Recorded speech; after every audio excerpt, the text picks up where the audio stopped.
Solomon was the king of Israel after his father David died. God made Solomon very wise. Solomon began to build a temple for the Lord. Solomon ordered thousands of workers to help build the temple. They cut cedar logs and stone blocks.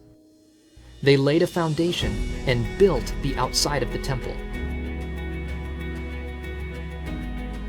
God blessed the temple and promised Solomon, "If you obey my commands, I will keep the promise I made to David. I will live among the Israelites and I will not abandon my people." The temple was built in 7 years. It was beautiful. The cedar paneling inside the temple was carved with ornamental gourds and flower blossoms. Solomon overlaid everything inside the temple with pure gold. He hired men to make bronze furnishings for the temple, such as bronze bowls for holding water. When the temple was complete, Solomon moved the Ark of God from its place on Mount Zion to the new temple in Jerusalem. Solomon gathered the leaders of Israel. As the priests moved the ark to the most holy place in the temple, King Solomon and the leaders sacrificed sheep and cattle to the Lord.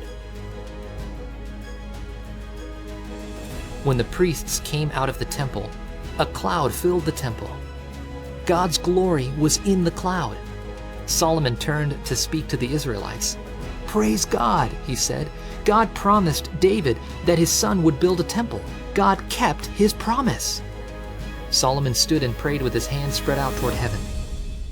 "There is no God like you," he said. Then Solomon thought about the future.